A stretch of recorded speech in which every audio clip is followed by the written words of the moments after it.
Un scandale financier explosif secoue actuellement le Sénégal. Le fils de l'ancien président Macky Sall est au cœur d'une affaire qui pourrait bien tout changer.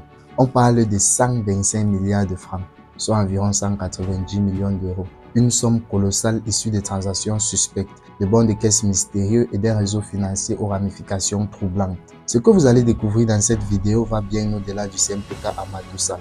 Parce que cette affaire cache quelque chose de bien plus grand et de bien plus dangereux. Un secret que personne n'ose dire tout haut et on en parlera un peu plus tard dans cette vidéo. Salut à tous et bienvenue sur Info et Analyse, la chaîne qui vous apporte l'actualité réelle de l'Afrique, loin des mensonges et des manipulations des médias occidentaux dont je ne vais pas citer le nom. Ici, on ne suit pas les discours des médias occidentaux, on décrypte les faits pour vous donner une vision plus claire et sans filtre. Les fausses informations, les vérités déformées et les récits fabriqués pour servir des intérêts étrangers, ça suffit. Si vous refusez d'être manipulé, si vous voulez voir l'Afrique avec les yeux de ceux qui y vivent et non ceux qui la contrôlent, alors cette chaîne est faite pour vous. Abonnez-vous, likez et partagez cette vidéo, car l'Afrique a besoin de médias indépendants pour maintenir la vérité. Maintenant, regardons ce que cache réellement cette affaire et croyez-moi, certaines révélations risquent de vous surprendre.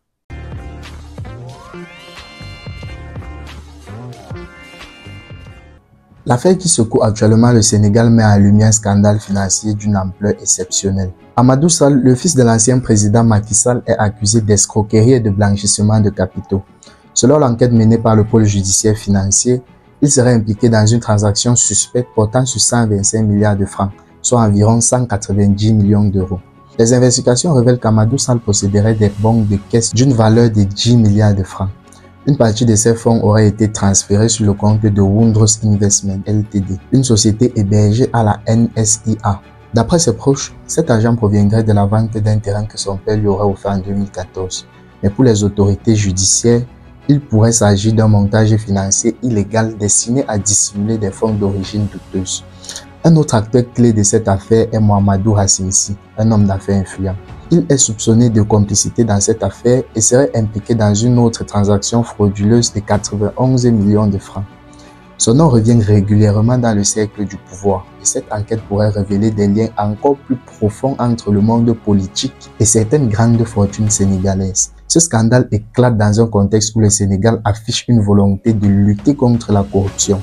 Depuis l'arrivée au pouvoir de Bassirou Diomaye Faye et Ousmane Sonko, la justice semble vouloir s'attaquer aux figures influentes de l'ancien régime. Cette affaire donne bien plus qu'un simple dossier judiciaire.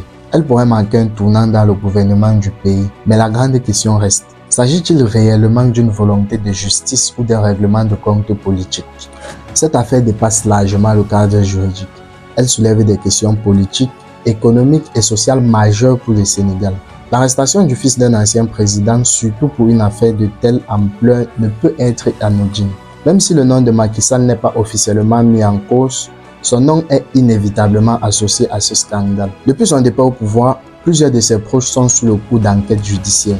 Cela pose une question essentielle. Cette affaire est-elle réellement une volonté de lutte contre la corruption ou une stratégie pour discréditer l'ancien régime? Le gouvernement de Bassirou Diomaye Faye et Ousmane Sonko a fait de la lutte contre la corruption une priorité. Cette enquête pourrait donc être perçue comme un message fort envoyé à tous ceux qui ont profité du gouvernement pour s'enrichir illégalement. Mais elle pourrait aussi être interprétée comme une façon d'écarter définitivement Macky Sall et ses soutiens de la scène politique. Un scandale de 125 milliards de francs a forcément des répercussions économiques. Ce type d'affaires nuit à l'image du Sénégal sur la scène internationale, surtout auprès des investisseurs étrangers. Si la justice prouve que ces fonds ont été détournés, cela confirmerait les craintes de corruption du système dans le pays. Les grandes institutions financières et les entreprises étrangères pourraient hésiter à investir par peur de l'instabilité et du manque de transparence. D'un côté, si cette affaire aboutit à des condamnations exemplaires, cela pourrait renforcer la crédibilité du Sénégal en montrant que l'impunité n'existe plus et que la justice est réellement indépendante. Cette affaire divise profondément l'opinion publique sénégalaise. Les partisans du nouveau régime voient cette enquête comme une avancée dans la lutte contre la corruption et une preuve que l'ère de l'impunité est terminée. Les soutiens de Macky Sall, eux, dénoncent une chasse aux sorcières et un acharnement politique. Les médias sénégalais sont également partagés et certains insistent sur la gravité des accusations, tandis que d'autres soulignent le timing politique de cette affaire. L'opposition, de son côté, utilise ce scandale pour remettre en question la gestion financière de l'ancien régime. La grande question est de savoir maintenant jusqu'où ira cette affaire et si la justice sénégalaise aura les moyens et la liberté de mener cette enquête jusqu'au bout. Si les accusations sont confirmées, Amadou Sall pourrait faire face à des sanctions extrêmement lourdes. Le blanchissement de capitaux au Sénégal, c'est du sérieux. On parle de 10 ans de prison, d'une amende équivalente au montant blanchi, soit environ 125 milliards de francs, et même la saisie des biens et des comptes bancaires. Mais ce n'est pas tout. Si la justice estime qu'il y a détournement de fonds publics, la peine pourrait être encore bien plus élevée.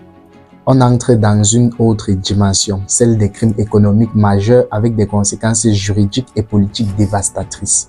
Alors, peut-il réellement échapper à tout ça? En théorie, oui. Il est le fils d'un ancien président et ce statut pourrait lui offrir certaines protections. Macky Sall a encore des réseaux, des soutiens et pourrait tenter d'intervenir en coulisses pour alléger la pression. Mais il y a un problème. Le contexte politique a changé. Le nouveau gouvernement veut montrer que l'impunité est terminée. Et si les nouvelles autorités décident de faire un exemple, Amadou Sall pourrait être sacrifié sur l'autel de la lutte contre la corruption. L'autre option, c'est l'exil.